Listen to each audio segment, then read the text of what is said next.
إني ألقى الإيناس في صومي وصلاتي ودعائي للرحمن وجميع الطاعات. Look, the argument really is simple, yeah? It's a beautifully simple argument. I'm saying that the universe is very complex. That if you look at the properties of the universe, as documented by theistic and atheistic cosmologists, they refer to a fine-tuning of the universe. So I've quoted you before, as I said, Stephen Hawking's in A Brief History of Time, where he refers to this reality, he calls it fine-tuning. And I talked about Martin Rees, who wrote a book called Just Six Numbers. And I want you to just one more time think about this. He details 6 numbers. All of these numbers, he says, describe the reality of the universe. These numbers are massive. I mean, they have so many digits. He said, had one of these numbers been different, the universe would not be able to facilitate human life, and there would not be a fine-tuning of the universe. Or the universe could not exist in the way it does at the moment, in the complex way it does. So we've agreed really that for the universe to have been around, and for us to suggest that it was a random generation would be really tantamount. The probability of this is 0. Yeah? The probability of 0.0, like so many digits, then maybe a 1. Interject.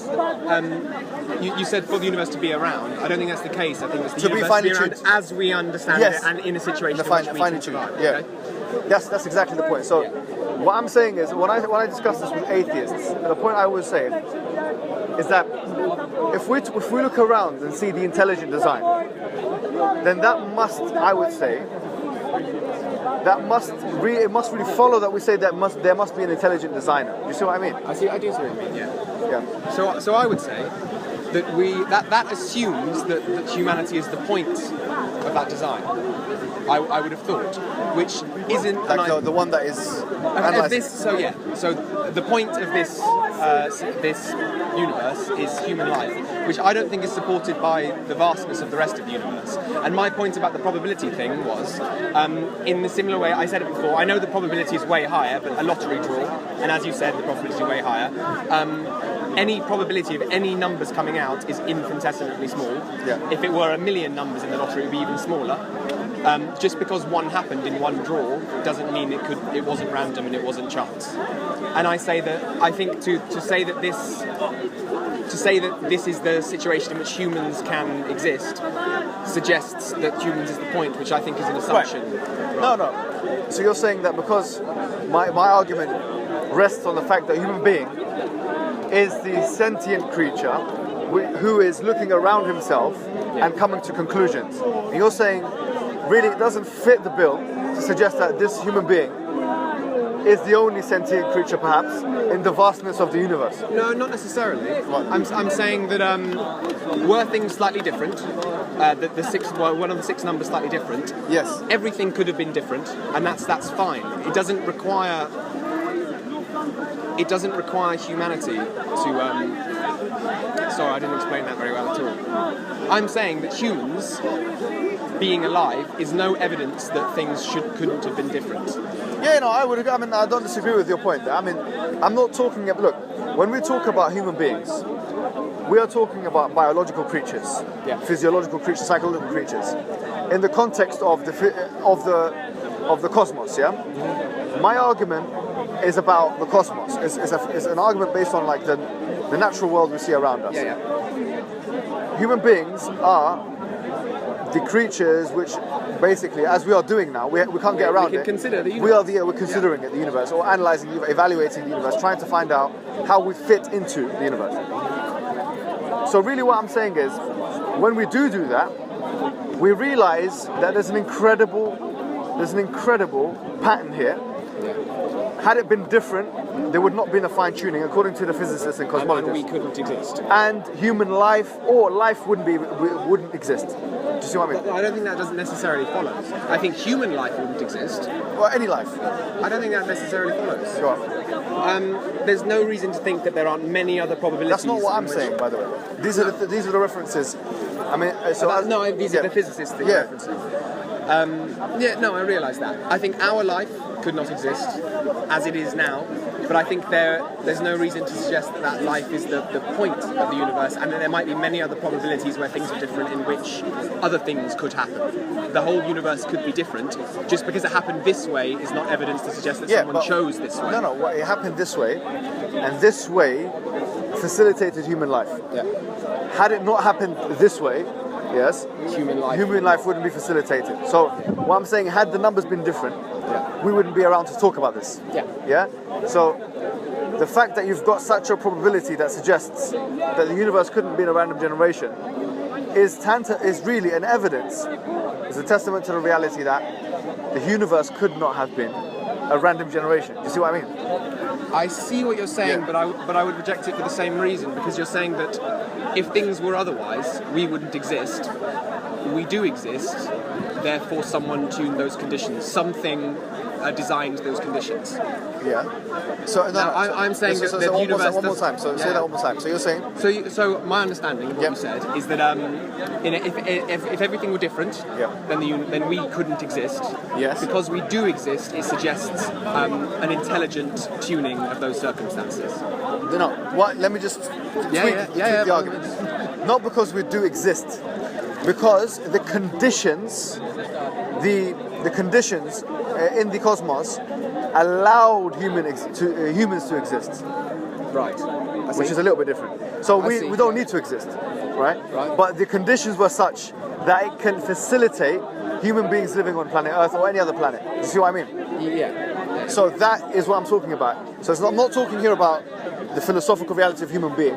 I'm talking about the physical reality of the universe. You see what I mean? Yeah. So this argument is strictly a mathematics / physics argument, you could say. Yeah. Looking at nature around you and deducing that it's probabilistically almost, as we said, impossible for this to be a random generation. And you agreed with that?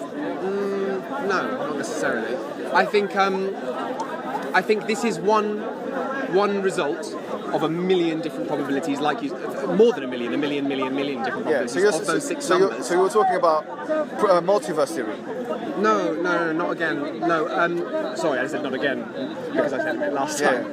I don't mean that at all. I mean that, similar to the lottery draw, a lottery draw with a million numbers, each one of them would be ludicrous. That each universe, there was a million universes? No, I'm saying there's one lottery draw. Okay, with so a million one universe. Numbers. One lottery draw. The probability of it coming out in any order was infinitesimally small. Yes. But that doesn't imply that someone fixed the draw. That just means the probability was... Do you see what I'm saying? Yes. So I'm not saying there were a million draws in multiverse. No. I'm saying a single draw was improbable. So do you want to live your life? Yeah? I mean, really.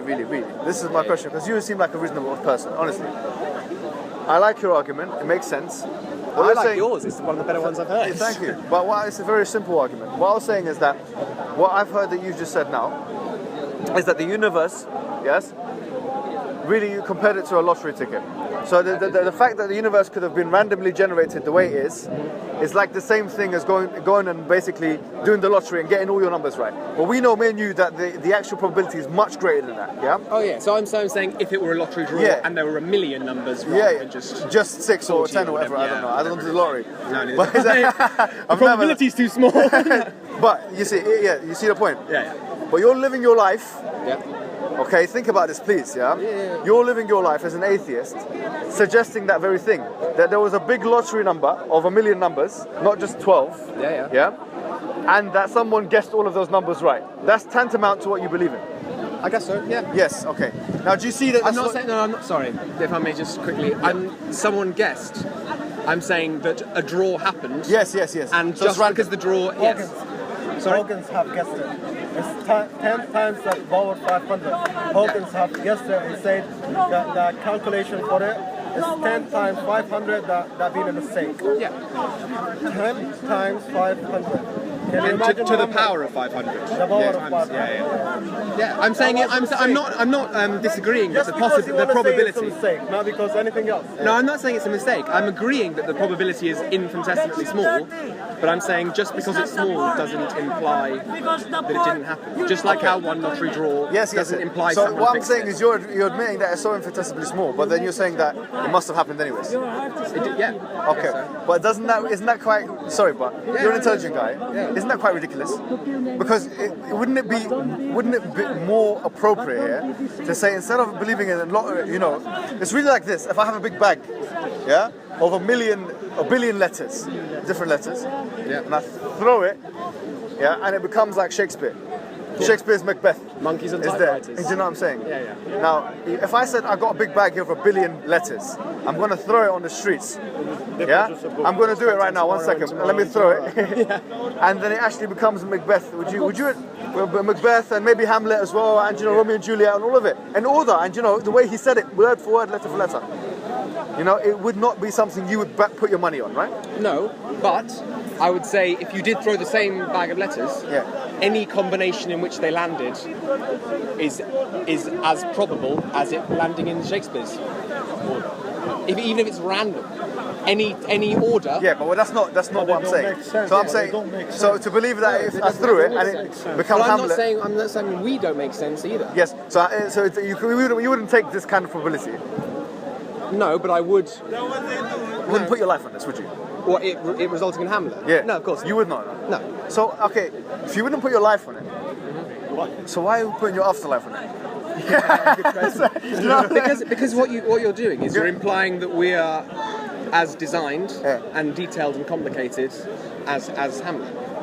And I reject that idea. I'm saying as a purpose, you mean? And I've just used the probability kind of. Yeah, no. But what I'm saying is when you throw the sack of letters, it's going to land in an order. And each one of those orders makes sense. No, it doesn't make sense, not necessarily. Oh, it can land in a random order, and each one, any order it could land in, the probability is very small. Yes. But it did land in one of them, just like our universe did exist. Yeah, no, but that's not an argument against what I'm saying at all. Do you see what I mean? No. Do you know why it's not? Tell me. Let me tell you why it's not. If I say to you, look, the lottery numbers are, 12, 15, 9, 6, 4, 5, 6, 8. But then, someone says it could have been 1, 3, 4, 9, 7, 8, 9. And the probability of it being this and this is like this. And so it's the same. But it doesn't mean, I'm not talking about the fact that they've all got the same probabilities. I'm saying, what's the probability of the numbers being this? Right. Do you see what I'm saying? Yeah. I don't care about the rest of the probability. I'm just talking about one variable here, which is the universe. So it's very small. Fine-tuned. The fact that in the first instance, that all of the probabilities were the same, of it landing in whatever sequence, doesn't negate the fact that the probability is so small of it landing on a particular sequence. Yeah. So I'm talking about the particular. This particular, which is the universe here, in this analogy, according to, as we said, cosmologists and physicists, the probability of it being a random generation is infinitesimally small. Yeah. So we have to think to ourselves now, how did the universe come to be what it is? Now we have 2 or 3 different options. One option is to maintain that it was a random generation, which is, as we said, a ridiculous, kind of like impossible option. I don't accept that. Okay, forget the word ridiculous. But I would say almost impossible. We agreed, yeah? For it to be random, yeah? And facilitate human life. No, it's almost impossible that it did end up like this. Yes, but that doesn't mean it's impossible that it was random. No. Yeah, so I'm saying that I'm saying the probability of any result was as tiny as this result. Okay, but we're talking about, of the things that we're talking about is fine-tuning of the universe, yeah? So I'm saying that what is the probability that the universe was fine-tuned for any human life or any life to exist? And we're saying that the probability of that reality, which would mean that we as human beings are here. From Big Bang, they've studied it, and they did this study, and they say there might be like the only solution they have now, even believe in God or believe there is other planets like our planet. And this probability is large number, 16 million. Yeah. Zeros, man, zeros. To have a probability, we have same planet like ours, and we don't have. Just because they don't want to believe there is a God, there is creation. If the world was created 1 second faster than it is, we wouldn't have a planet. If it was like late 1 second, we wouldn't have a planet. So then we would have had something else. You've got 3 choices, yeah? I'm saying we would have anything. No, we wouldn't. But something else would have happened. No, it could have been imploded upon itself. That's the point. What he said is an interesting point. But that's as improbable as anything else. Yeah. As us being. What I'm saying is, so you've got this probability randomness. Can either suggest that it was a random generation, which is tantamount to believing in impossibilities. Number 2, you can say evolved, which is a biological thing, which people like Richard Dawkins are starting to favour now, because they realise the difficulty in saying it's random. They really do. atheists realize the difficulty in saying that the universe was a random generation. People like Richard Dawkins come in and actually have started to posit a theory where the universe evolved. Now, biology and physics are two separate sciences. He's a biologist. He's superimposing his field onto another field. There is no evidence whatsoever that the universe was evolved. So we couldn't use that as an argument unless we found evidence for it.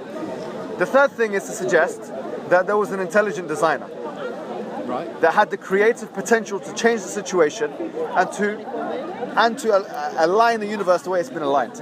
Now, what I'm saying is that this, of the three choices that we have, is the most logical, rational, choice that we can go for. Do you see what I mean? So you're saying that intelligent design of those three options is the most... Yeah. I do see what you're saying, and I think it's a really strong argument. But for me, I think you're too soon to dismiss the random thing for the same reasons I've said before. And then if I was to ask you another question... 2016, we reach everywhere. Yeah, but I was going to say another point. Which was, so you've got the infinitesimally random, but then you've got another problem as well. The question is, we know, right, from the empirical reality that 0 plus 0 can never equal 1. In other words, something can never come from nothing. You see what I mean? So we've got a problem here, one problem. It's more Shakespeare, it's King Lear. Nothing can come from nothing, we keep talking about Shakespeare. First we'll talk about Hamlet, then Romeo and Juliet, now King Lear. But what I was going to say to you really was 0 plus 0 can never equal. The Quran says, in chapter number 52, verse number 36, it says, أَخُلِقُوا مِنْ غَيْرِ شَيْءٍ أَمْ هُمُ الْخَالِقُونَ. Have they been created from nothing? Or are they themselves the creators of themselves? So in other words, would you maintain that we or the universe came from nothing? I kind of maintain that it's a null question because I believe that time started at the same time the universe started. So to say what was there before doesn't make sense because there was no time to be before if that makes sense. In philosophy, there are two theories of time. There's the A theory of time and there's the B theory of time. The A theory of time suggests that before the universe there was time. Yes? And that this was linear, etc. The B theory of time doesn't suggest the same notion. For you to now say that there wasn't time before the universe, what is required from you is evidences. Do you see what I mean? So can you provide? Yeah, I think so. Go. There is a theory that says everything has a reason. Everything in this world has a reason. If this tree went up because of the reason, because of the water, because of the looking up. So he's saying every effect has a cause, basically. And so my cause has a reason. This is the first thing you would ask yourself. So my evidence for the idea that time is not linear is that it changes dependent on other things like position in space and speed. Yeah, but that's in the context of the universe. Yeah. So we're talking about something which is outside of the context of the universe, which we have no knowledge of. Sorry. Oh, as in before the universe. Yeah. So because we are limited as human beings to the five senses, and empiricism is limited to those five senses. But when you come out of the universe, you've got a completely different context. Would I not say that the nothing that can come from nothing argument is an excellent one? Yes. But does not extend similarly to God. If nothing then God created the universe, which is fine, but then where did God come from? It's a nice argument. I was happy that you said that. I would say that it was necessary for there to be a deity or an entity, right? Because deity has religious connotations. It was necessary for there to have been an entity that was the first. Can that entity not be the universe? Can that entity not be the universe? I'm just saying that entity had to have certain qualities which we've discussed before. We're talking about the fine-tuning. Design and intelligence, the creative capacity to change the situation, etc. I see. Remember when you said to me, can you prove God according to the Quran? I was completely honest with you. I said that, there's so many attributes of God in the Quran, Al-Wadud, the loving, the merciful, Ar-Rahman, the Rahim, the most gracious, the most... I cannot deductively prove each of those, In fact, we believe that this is something which cannot be proven from the intellect. That it has to be taken from the text. But there are some things, some of God's attributes, like His ilm or His knowledge, like His qudra or His strength or His ability to change, that we can conclude are deductible. You see what I mean? I see what you mean. So I'm not saying to you that, look, what I said to you here was that the ones or the attributes that we can conclude safely are rational, concludable things. I see. Is that God is all-knowing, or God has knowledge, enough knowledge to change the situation, that He had the creative capacity to change that situation, and yes, that He had the ability as well to do that. Now this was all required, and He was the first. That He was the first, and then there was nothing before Him. These are the attributes of God we can confirm. I would say, surely, again, nothing can come from nothing. If that argument is acceptable. Now we say that God was always there. But now I could say that the universe was always there. But that's something which is unscientific. Not really. The singularity. Because the singularity it posits that the universe had a beginning. At the same time had a beginning. Yeah, but it still had a beginning. So we know, because of the fact that the universe is expanding, that the universe must have had a beginning. Therefore, the universe was not the first thing that was in existence, because there must have been something before the universe. Now the question is, therefore, was there nothing before the universe? Because if there was nothing before the universe, then you're saying 0 plus 0 equals 1. If we're not saying that there must have been, so we're saying there must have been something before the universe. What was that thing? But must there have been something before God? No, we're saying that it's necessarily the case that there had to be an entity with no beginning. That was the first. Yes. I'm very happy to call that the universe. I would call that the universe as well. You call it God. You're just adding another. You're calling it the universe. Well, I've said to this young man Oliver. I would say the same. Yeah. I would happily say the same. And I might tag you in if that's right, because I'm cold and I want to go home. Man, thank you. It was great. Are you going to think about this? Yeah, definitely. And I'll be here next Sunday. Oliver, think about this and do one thing for next Sunday, like a homework. No, do. Read the Quran. And we actually have several in our house. Yeah, go read. You know what? I'll tell you where to read as well. Yeah, because it relates to it. Yeah. Read from chapter 50. Yeah. To chapter 57. And then I'll come back and I'll talk to you. And you come back and talk to me. No, don't read it from chapter 1. Read it from chapter 50. Chapter 50 to chapter 57. That will take you about 15 minutes. Yeah, 20 minutes to read. Thank you very much. Yeah. Thank you very much. I'll come back next Sunday and we'll talk again. That's right.